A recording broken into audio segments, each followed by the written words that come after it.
todos, ¿qué tal? ¿Cómo están? Hola Moy, hola Jacobo. Hoy estamos muy contentos en La Llave porque tenemos un invitado, Jacobo Colastra, un amigo de muy reciente tiempo. Y bueno, no sé, tal vez quieras platicarnos un poco de ti, Sí, para bueno, conocerte un poquito llevo más. nada más que 4 meses en Puebla, un poco más. Llegué con mi papá hace, pues, en octubre, principios de octubre, y a México en este viaje, en esta trayectoria, de ahorita, mediados de septiembre. Entonces, pues, digamos de alguna manera para tomar impulso, de forma temporal o no, y un poco alejarme de toda la situación un poco más escabrosa que estábamos viviendo en España, ¿no? Claro. Demasiado tensa, con demasiado estrés. Así que bueno, ha sido una transición fácil, no ha sido para nada algo, digamos, traumático, ni mucho menos. Ah, Este es mi tercer viaje a México, ya. con lo cual ya sabía más o menos lo que podía esperar. Ajá. Y la verdad que no tengo queja personalmente. Es un país que me fascina desde la primera vez que vine. Y bueno, eh, ¿qué más contar? Pues estoy desarrollando diferentes proyectos acá en México, algunos más lentos, otros como que se han dado de manera más ágil. Pero yo creo que es un lugar para estar en estos momentos de encrucijada, ¿no? Ya. Entonces, si este programa se llama La Llave, pues de alguna manera puede ser una imagen de mi trayectoria, pues una llave. De alguna manera yo he encontrado una llave Claro. para desenmarañar una situación vital un poco estancada, Ya, dejémoslo ahí, ¿no? ya. A falta de utilizar otros epítetos un poco más deprimentes, dejámoslo Claro. ahí.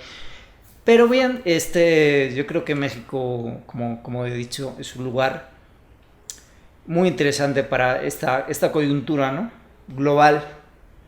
Es un lugar que está abierto todavía en todos los sentidos, tanto culturalmente como políticamente. Puedes viajar desde Europa, por lo menos hasta ahorita. Quizá dentro de una semana no, porque nadie Sí, sabemos no qué va a todo. pasar dentro de una semana. Con lo cual yo estoy tranquilo, estoy a la expectativa, pero también un poco labrándome un camino a futuro, ¿no? Y bueno, no sé si me queréis preguntar algo más, algo No, más no, está concreto. increíble. Pues en realidad, la manera en la que hemos coincidido con Jacobo siempre fue muy interesante, ¿no? En un lugar también con un nombre muy peculiar, Latiz. Uh-huh. Y el nombre de Jacobo, yo ahí lo conocí justo cuando estaba viendo que tu nombre era en honor a Jacobo Greenberg, Uh-huh. uno de los grandes escritores. Es correcto. Y bueno, coincidir como en un espacio así para hablar cosas como tan interesantes como las que vamos a ir abordando como poco a poco, pues termina siendo bien curioso, ¿no? Encontrarse como coincidir en ciertos aspectos, en ciertos lugares, con ciertas ideas además, porque es una de las razones por la que invitamos a Jacobo, que esas ideas que tiene él, con las que hemos podido compartir, pues nos parecen muy interesantes. Y bueno, tú Jacobo, ¿cómo ves como el panorama en México? ¿Cómo sientes este ambiente, estas circunstancias, las energías que se están moviendo aquí? Uh-huh. ¿Cómo podrías tal vez relacionarlo? Hablábamos hace un momento sobre cómo lo relacionarías tú si con esto de la era de Acuario, Sí, bien interesante tu pregunta. Se han dado en este viaje y antes de mi viaje acá a México sincronías muy interesantes. Entonces, no solamente mi encuentro con la hija de Estusa en Morelos, en Tepoztlán, que coincidimos con ella, sino que su anterior pareja, Nico, un buen amigo francés que se llama Nico, que nos hospedó en su casa de Tepoztlán, le habló a mi papá de una librería que había en Puebla que se llamaba La Letis, porque mi papá había escrito un libro que se llama Manual de Nutrición Celular y estaba interesado pues en distribuirlo, no solamente en el DF, porque allí ya teníamos contactos, pero distribuirlo por otras partes de la República. Entonces este amigo nos puso en contacto con la Latisse, a mi papá en un primer momento. Entonces mi papá hizo un viaje acá a Puebla, conoció al dueño de la Latisse, de este lugar acá en Puebla, digamos, tan único, ¿no? Y empataron muy bien, se llevaron muy bien, y aparte de ahí se dieron otras muchas más ramificaciones, ¿no?, de este encuentro. Ahí ya entro yo en la ecuación, mi papá me habló de la Latisse, me habló de Puebla, yo estaba en España, digamos, pensando un poco, replantándome mi futuro, ¿qué puedo hacer ahora? Bueno, podría ir fuera, podría bajar fuera, me quedo, me voy. Entonces, al final, pues decidí venir para acá. Y curiosamente, la Latisse eran muy buenos conocedores de la vida y obra de Jacobo Grinberg, que fue mi padrino. Yo conocí a Jacobo en el año 89, 90 más o menos, cuando yo era un chavito, pues nada, tenía 4 años, pues sí, 4 años, 4 o 5 años. Y tengo vivos recuerdos de él, no puedo decir mucho del trato personal porque obviamente era muy pequeño, pero le sentía como una persona muy cercana que me cuidaba y que se interesaba por mí, de alguna manera también hubo una conexión, ¿no?, también con su hija, bueno, en fin. Así que fue interesante llegar a un lugar, a una librería en la que tienen tan alto estima de tu padrino, ¿no? Aunque no lo hayas visto en muchos años, pues dices, bueno, pues qué padre, ¿no? Qué conexión más bonita, ¿no? Y yo lo llamo una sincronía, ¿no? Pero entonces tú llegas a un lugar y ves que, bueno, que hay un interés genuino en la figura de esta persona, ¿no? Es algo, pues, muy, muy impresionante, ¿no?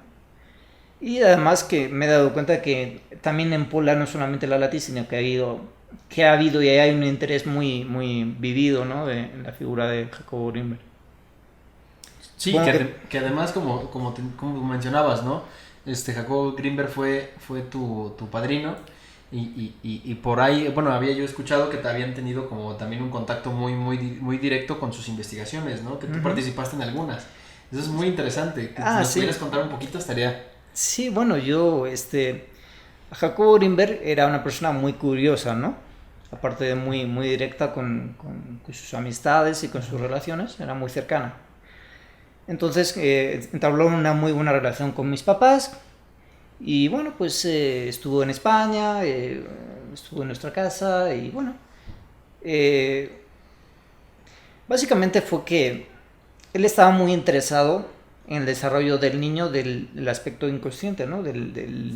Digamos, de los aspectos inconscientes de la conciencia que le permiten al niño, digamos, traer a este mundo conocimiento, digamos, en bruto de estadios anteriores a la vida física, o sea, habilidades. Entonces, él pretendía de alguna manera demostrar, entre otras muchas cosas, entre otros muchos experimentos, que hay aspectos inconscientes de los niños, aspectos inherentes, mejor dicho, inherentes, que hasta cierta edad pueden ser capaces de manifestar habilidades tales como la adivinación, tales como la telequinesis, o ¿cómo se llamaba esta habilidad de saber comunicarte mediante el pensamiento. Como telepatía. Telepatía, exacto. Sí. Telequinesis, telepatía y adivinación inconsciente, ¿no? Entonces, en mi caso, lo que estaba interesado en saber, yo tenía como 4 o 5 años, como digo, estaba interesado en saber si yo tenía una habilidad que se llama, pues, adivinación saber localizar objetos en una habitación sin la vista, ¿no? Entonces el ejercicio era el siguiente. A mí se me ponía una venda en el ojo, como un trapo, una venda, ¿no?, para evitarme la visión. Entonces Jacobo apagaba la luz, escondía un objeto.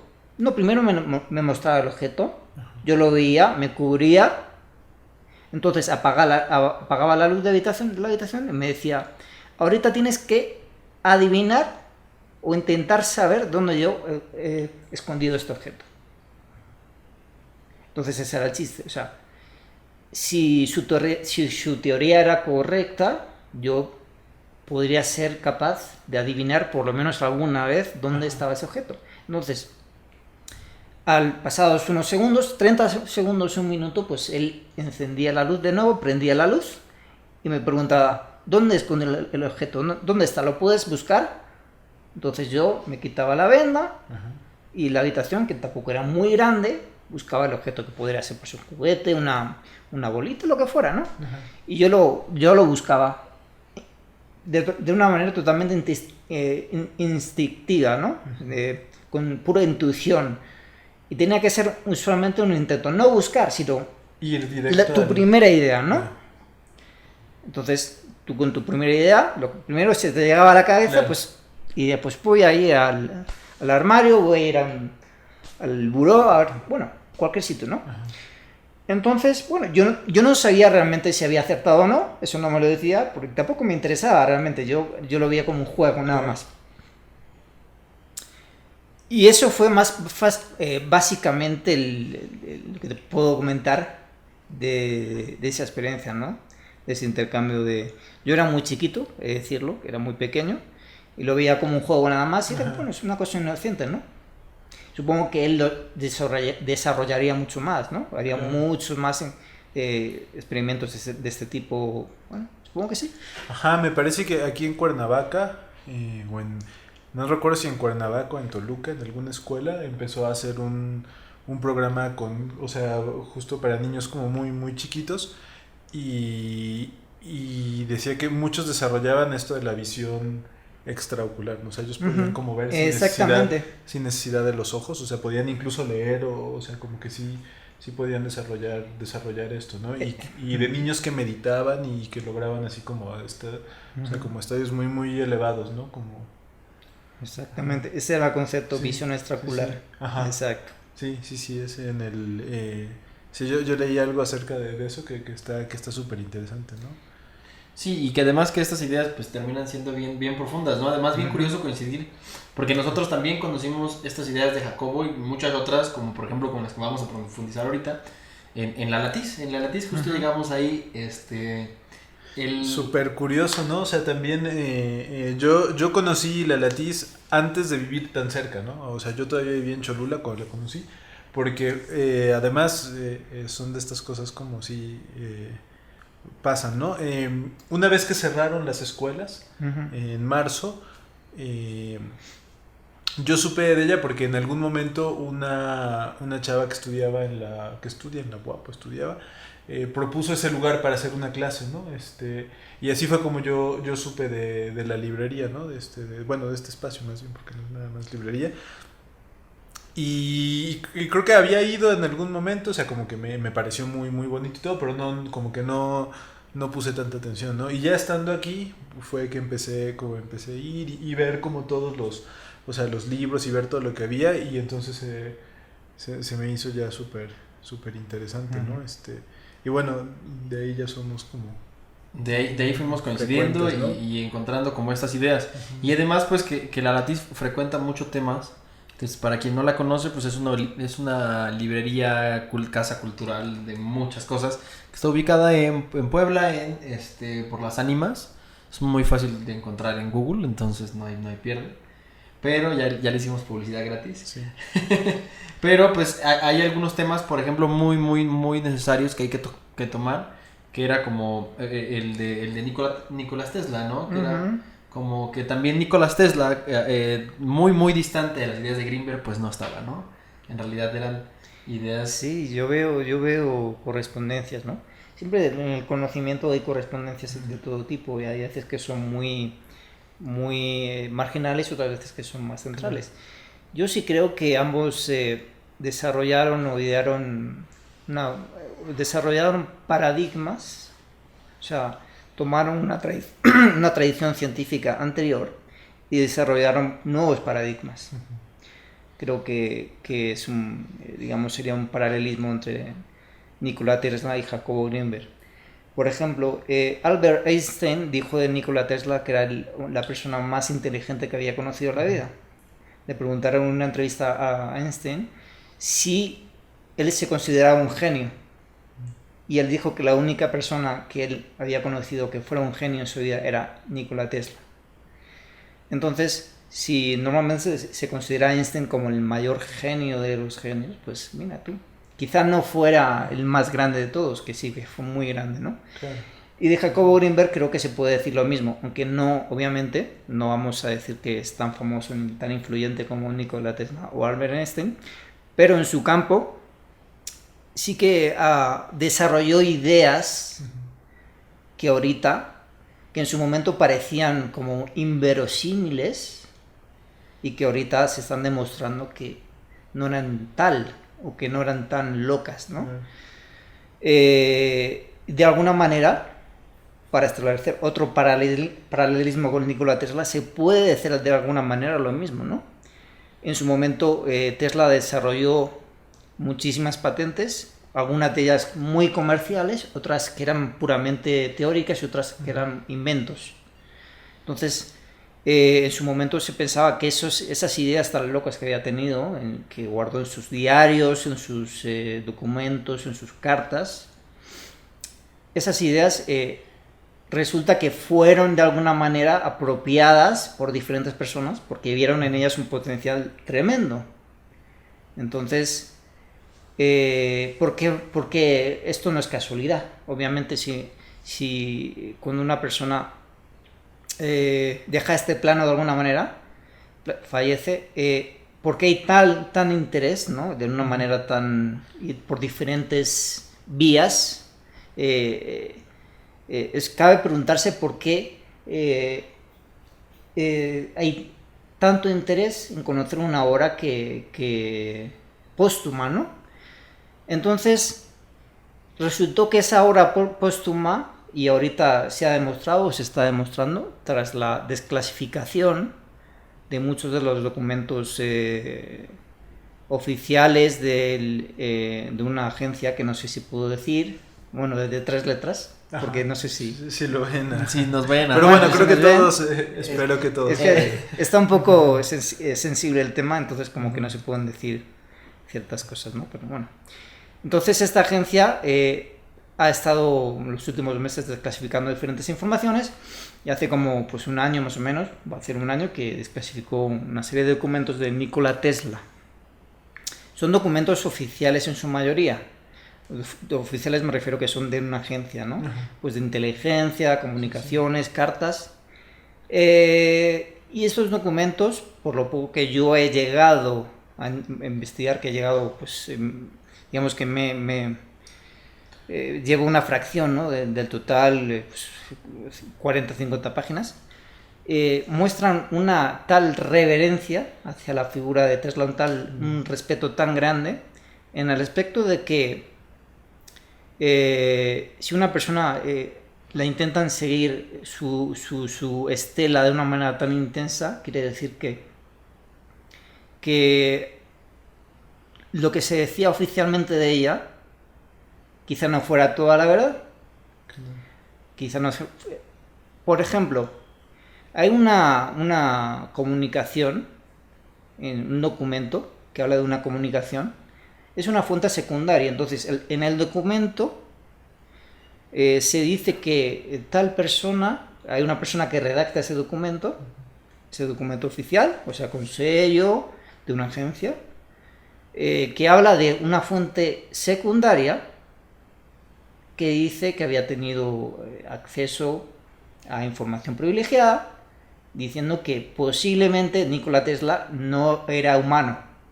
O sea, no lo digo yo, ni lo decía el FBI, bueno, lo podemos decir, ¿no? Sí. El FBI, Sí. perdón. O sea, pero está en el documento, En el documento de esta agencia. Correcto. Hay la referencia a este comentario de que... Exactamente. De que no, Entonces es un documento... Ajá. Si tú fíjate, si se le da, digamos, verosimilitud a una aseveración tal, es porque hay algo que no nos han contado, ¿no? Es una persona que de tal relevancia, pero no sabemos hasta qué extremo todavía. Entonces, en este documento se habla de que Nikola Tesla, como te digo, no era humano. Ajá. Él nació en la actual Croacia, si no recuerdo mal. Era bueno, la antigua Yugoslavia. Ajá. Era se consideraría hoy en día croatas, creo. No recuerdo exactamente su lugar de nacimiento. Pero bueno, según ese documento, tal cual literalmente, Ajá. dice que Nikola Tesla venía de Venus, planeta Venus del sistema solar. Yo no es que yo lo diga, ¿eh? Ajá, ni que lo diga el FBI, sino que se le da... A mí lo que me parece relevante es que se le dé relevancia oficial a un comentario así. Sea o no verdad, yo no lo sé. Sí, es la seriedad con la que se tomó Exactamente, esta la biografía Ajá. de Nikola Tesla, ¿no? Que fue como muy escrutada hasta el milímetro, toda la documentación. Y que además son documentos clasificados, ¿no? Que terminan siendo... Así Es como muy curioso encontrarte que por qué clasificar algo que podría, digámoslo en términos, estos términos tan científicos, de esta ciencia de actualmente, ¿no? Esa ciencia que busca tener como en evidencia toda esta ciencia que dice, tiene que ser así. Pues, esta ciencia se encarga de clasificar documentos que hablan de cosas que ellos mismos desacreditan. Entonces, exactamente. Es una gran paradoja, ¿verdad? Es una paradoja, ¿no? Entonces, bueno, como comentaba, es muy, muy interesante porque entraron en la ecuación cuando Nikola Tesla muere solo en un hotel en Nueva York, en Estados Unidos, en enero de 1943, si no recuerdo mal. Entonces, bueno, se desarrollan todo tipo de tramas, digamos, ¿no? Hay personas que dicen que murió antes, hay personas que dicen que le vieron el último día de vida, hay personas que dicen que entablaron conversación con él y que les cedió documentos, pero la teoría, digamos, más extendida es que cuando él fallece en ese hotel, hubieron, digamos, dos voluntades opuestas, o dos intereses opuestos. Por una parte, el interés del gobierno de Estados Unidos, en que todo ese material inédito que tenía guardado en su caja fuerte en esa habitación de hotel no se distribuyera de alguna forma, no se destruyera o no fuera robado por los enemigos políticos en ese momento de los Estados Unidos de América. Y por otra parte, hay otra trama paralela en la cual un familiar lejano de Nikola Tesla, con el que Nikola Tesla no tenía relación por voluntad propia, porque no le caía bien, le caía gordo, entonces no quiso tener relación con él, pero era una persona muy influyente, muy importante en Yugoslavia. Era como no sé si miembro del gobierno, tenía un cargo político, ¿no? Se codeaba con el poder en ese país, ¿no? Entonces, esta persona, por medio de algún contacto en Estados Unidos, esta persona fue diplomática en Estados Unidos también, pero él físicamente no intercedió en los documentos de Nikola Tesla, sino que utilizó una especie de testaferro, una especie de emisario, ¿no? Para que intentara acercarse a la figura de Nikola Tesla y para sustraer todo lo que pudiera de forma paralela. Entonces, cuando muere Tesla, está por una parte la mano del gobierno de Estados Unidos y por otra parte está esta otra intención, ¿no? Esta otra trama familiar, ¿no? Familiar, de alguna manera. ¿Qué pasó? Que oficialmente la mayoría de la obra póstuma de Nikola Tesla es confiscada por el FBI, se la queda al gobierno de Estados Unidos y ahora mismo está una buena parte en la librería del Congreso en Washington DC.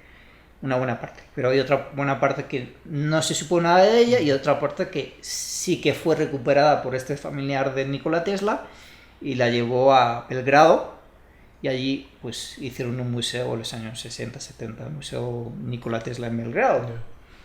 Pero aún así hay una buena parte pues, de los manuscritos, documentos, ideas, proyectos, diarios, etc., que no se sabe dónde están. Aparte de la medalla de Edison, él ganó una medalla de un concurso científico que se llama Certamen Edison, por el científico norteamericano. La ganó y el premio de ese certamen era una medalla de, no sé si de oro, bueno, en fin. Esa medalla tampoco apareció. Con lo cual, su muerte estuvo rodeado en mucho misterio. Y es muy significativo que le dieran tanta importancia a ese momento, ¿no? Y que todavía se haga una exégesis de ese momento, se interprete qué pasó, qué no pasó. Claro. Lo que quiero, de alguna manera, digamos, en resumen, decir es que muchas veces el propio hecho de la confusión, digamos, intencionado, ¿no? Da mucho que entender de una figura tan relevante, ¿no? Despierta mucho interés, ¿no? Exactamente. Por muchos lados. Por muchos lados, ¿no? Y que no sabemos todavía. Claro. Y por otra parte, los propios documentos han de alguna manera verificado o factualizado o pues de alguna manera algunos inventos que algunos consideraban como teoría de la conspiración, que pensaban que Nikola Tesla, algunos decían que sí, otros que no, que realmente los había hecho, otros que no. Bueno, es posible, ¿no? Pues sí, estaban hechos y Tesla hizo la patente de algunos de ellos y otros que no. Entonces, por ejemplo, uno de los primeros documentos de cuando estaba revisando estos días habla del famoso rayo de la muerte, The Death Ray. No sé si habéis escuchado algo, ¿no? Como que era un arma muy muy potente, hecha pues de manera muy sencilla, pero que era capaz de dejar totalmente obsoleta la tecnología de ese momento, o sea, cualquier tipo de tecnología de ese momento, ¿no? Rayo de la muerte. Pues durante años que yo escuchaba esta terminología de Nikola Tesla, y también acudí a una exposición en el año 2017 en Madrid que le hicieron, monotemática, en un museo, y se hablaba mucho de este posible rayo de la muerte, pero lo ponían como una hipótesis, ¿no? Ponía rayo de la muerte entre paréntesis, como si no sabemos realmente si esto es ciencia ficción o fue realmente real. Y sí, fue real. O sea, el propio FBI estipula que ese documento, esa patente existía y tenían perfecto conocimiento de lo que estaba haciendo Nikola Tesla, porque toda su vida tuvo al gobierno de Estados Unidos y otros más del mundo detrás suyo, o sea, siguiéndole la pista. O sea que simplemente metiéndote un poco en esa documentación te das cuenta, solamente arañando la superficie, que es que muchas de las cosas que se daban como algo muy loco, ¿no? Que no puede ser, que se habla, bueno, siempre se habla de Tesla de una manera, bueno, fue el inventor de la corriente alterna, fue el inventor o teórico de la energía libre, ¿ok? Algunas cosas más que sí que están como muy establecidas, y otras cosas más que se consideraban como conspiración, con lo cual no encajaba mucho en los planes de estudio de una asignatura como historia de la ciencia o lo que sea, como que era como medio bueno, medio fantasía, medio real. Yo, por ejemplo, en mi caso, en mi curso que estudié en la Universidad de Historia de la Ciencia, ni se le menciona a Nikola Tesla. Hoy en día, pues, da que pensar, ¿no? ¿Verdad? Claro. Y sí a Thomas Edison, sí a Marconi, sí a Maxwell y otros tantos, ¿no? Que sí, merecidamente están, pero Nikola Tesla no aparecía. Que además que, por ejemplo, con Thomas Edison, pues hubo muchas cosas detrás con esta riña, ¿no? Que se dice que... Es correcto. Que hubo. Además, muy curioso, a mí me gustaría que nos dieras... Bueno, me gustaría también aclarar una idea, ¿no? Que esta palabra mucho se utiliza de manera despectiva para descalificar ciertos argumentos, que es la de conspiración, ¿no? Yo les invito a que chequen la etimología de la misma palabra. Digo que no cambia nada, que la revisen, pero es bien curioso tener como el aspecto de que el conspiración viene del latín y que significa respirar juntos. Entonces tener esa idea en la cabeza también hace que estas ideas que de repente parecieran tan locas y que de un momento al otro se desclasifican de páginas oficiales como estas y que ves tú los documentos, además que los documentos existen y que son reales, pues te deja mucho pensando. Aquí es la que yo te quisiera preguntar, ¿por qué ahora? ¿Tú qué opinas? O sea, ¿qué hay ahora para tener que desclasificar esto ahora? O sea, ¿cuál es el objetivo? Porque tampoco no creo que estos cuates decía el maestro Hinojosa, que en paz descanse, ¿no? Yo no creo que den paso sin guarache. No, para nada. Es una gran pregunta, la verdad. Yo pienso que lo sabremos, pero posiblemente sea el momento adecuado, ¿no?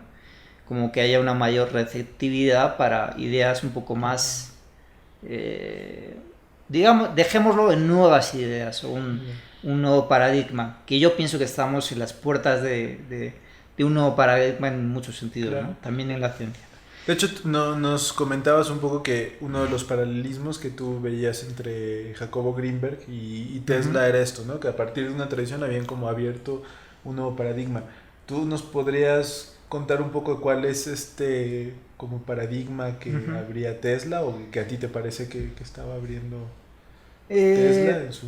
Yo pienso que sobre todo Tesla en su núcleo era un humanista, era una persona profundamente interesada en el bienestar de la humanidad. Fue una persona que no se hizo rica en toda su vida, vivió de una manera muy austera hasta los finales, hasta los últimos momentos de su vida, vivió, o sea, sin ningún tipo de lujo, sin ningún tipo de ostentación, para nada, todo lo contrario. Entonces, yo pienso que ahorita estamos en un momento de cambio, un cambio hacia el interior, ¿no? De alguna manera reconfigurándonos desde el interior hacia el exterior, pero sobre todo desde el interior.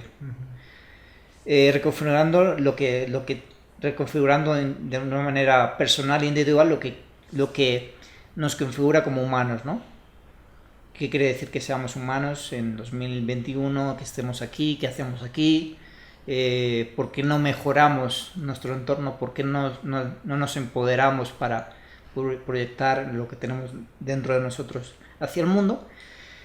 Y yo pienso que Nikola Tesla de alguna manera quería facilitar o complementar, o podría facilitar y complementar este proceso de expansión hacia adentro y hacia afuera del ser humano, ¿no?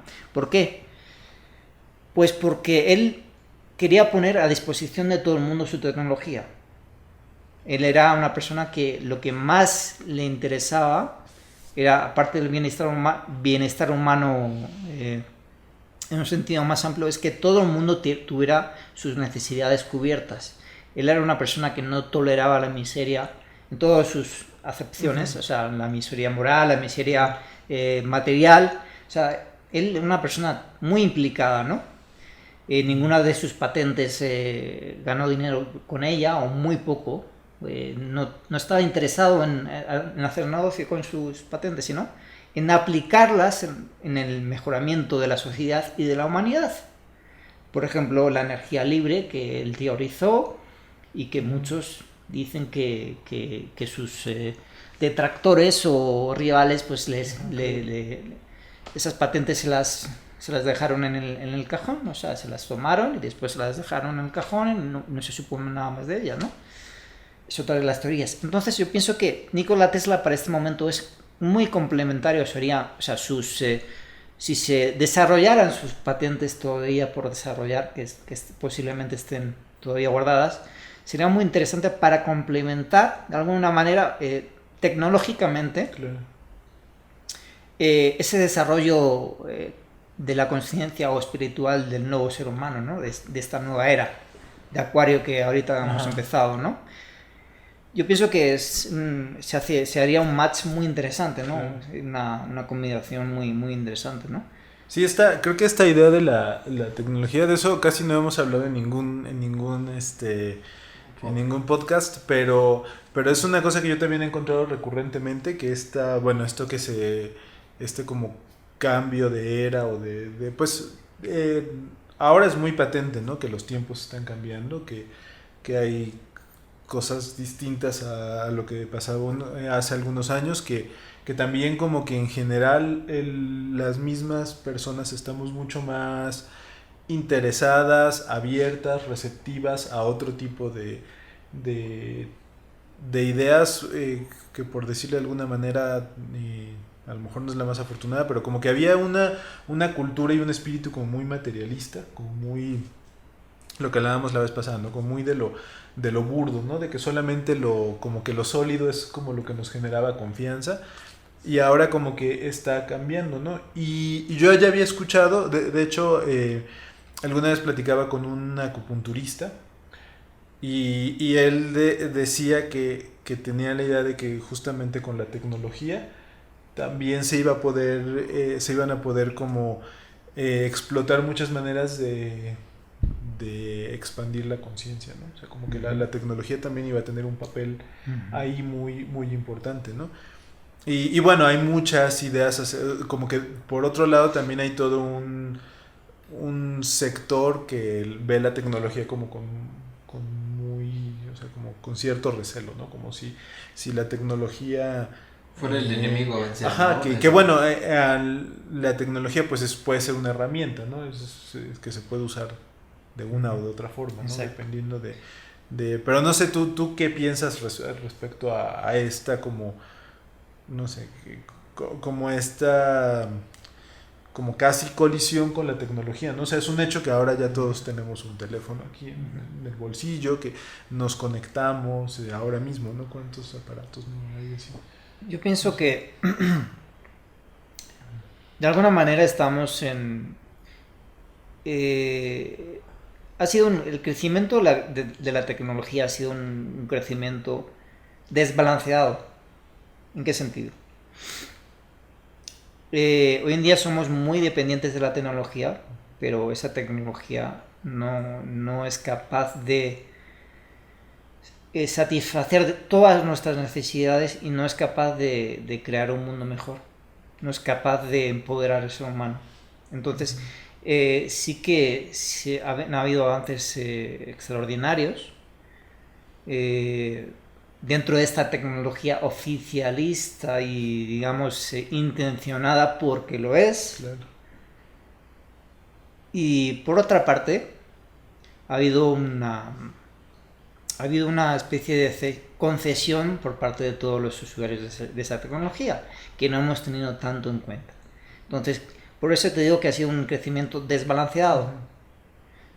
Ha sido un crecimiento, un desarrollo, por una parte, muy exponencial y por otra parte hemos dejado a un lado muchas posibilidades de desarrollo humano y de desarrollo de todo tipo de aspectos más intangibles para el desarrollo más, digamos, en pro de un desarrollo más coherente o más equilibrado del ser humano.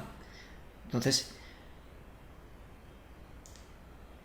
pues sí, podemos decir que falta la otra pata o el contrapeso para hacer de la tecnología una herramienta de cara al futuro, ¿no? Claro.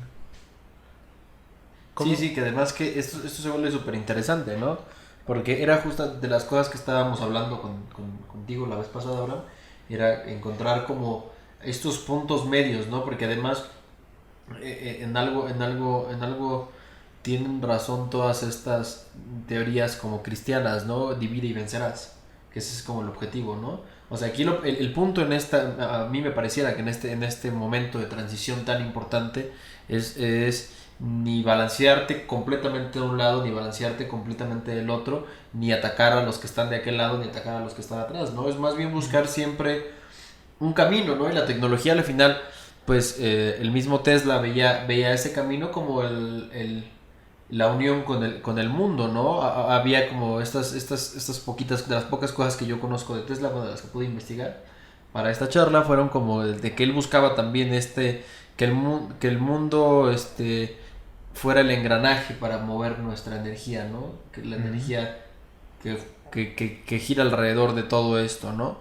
Y en esta etapa de transición a veces es tan importante entender como estas ideas, ¿no? Estas ideas de que pues nos toca abrir el panorama, estar abiertos como a la posibilidad de que darnos cuenta de que pues, o sea, que lo conspiranoico tal vez no era tan conspiranoico, pero lo oficialista tampoco era tan oficialista, o sea, como que esos panoramas son como tan reales, pero tampoco caer en el hoyo de creerse el discurso, cualquiera que fuese el discurso, creerse el discurso completo, pero permitirnos abrir un panorama y hacer comunidad, ¿no? Que es parte de la era de Acuario, ¿no? Generar una comunidad nueva y pues estar a la expectativa Exacto. de a dónde nos lleva el camino, ¿no? Que era de lo que hablabas tú con tus perspectivas sobre México, ¿no? Estar a la expectativa La expectativa, exactamente. de qué pasa, ¿no? Pues nos queda, eso queda quería un poquito tiempo, pero podemos ir cerrando ideas. Entonces, ¿qué te parece si nos cierras con alguna idea profunda, como invitando a la investigación sobre Tesla o al conocimiento nuevo? O cualquier idea con la que cualquier idea que cerrar, claro. Bueno, les invito a que por ejemplo, hagan una somera investigación de los principales descubrimientos o patentes de Tesla que ahorita, en este momento, o sea, son oficiales o han sido asimilados por el sistema. Y que damos ya por hecho. Se sorprenderán de la cantidad de beneficio que hizo la humanidad a pesar de todo lo que le quitaron en vida. O sea, el balance con lo poco que pudo ser desarrollado de su obra, aunque fuera, digamos, asimilado por otras compañías que hicieron negocio, la proporción es muy pequeña en cuanto a la totalidad de su obra, que espero que algún día conozcamos. Entonces les invito a que conozcan esos inventos que nos han cambiado la vida y que hoy en día damos por sentado. Sí, y que además hoy forman parte de todo esto, ¿no? Pues bueno, yo creo que nos gustaría mucho, ojalá podamos hacer o continuar o hacer otro, porque creo que como que apenas estábamos empezando, pero bueno, tenemos como cuestiones ahí de tiempo que pues hay que ajustarse, pero bueno, pues los invitamos a suscribirse, a darle like, a visitar las redes, y pues sus comentarios, como siempre, ¿no? Los comentarios que puedan hacernos llegar son súper interesantes y bueno, casi que cada episodio decimos lo mismo, pero le estaremos dando una vuelta a todo, ¿no? Porque son temas que pues dan para mucho más de los 40 y tantos minutos que se puedan, sí, estamos por supuesto, extendiendo, pero pues podamos hacer una vida de cambio, muchas partes de esto, ¿no? Yo les quería agradecer la oportunidad de invitarme a su podcast, ha sido un placer y espero que sea la primera vez de muchas. Sí, ojalá. Y nada, un saludo para vuestra audiencia y ser felices. No, pues muchas gracias a todos los que nos ven y pues síganos en nuestras redes sociales, Facebook, Instagram y Spotify, YouTube, en cualquiera que nos estén viendo también tenemos otras. Entonces, síganos, estamos como Podcast La Llave y pues un gusto, Jacobo. Un gusto, muchas gracias. Moisés, un gusto, Abraham. Muchas gracias. Excelente día.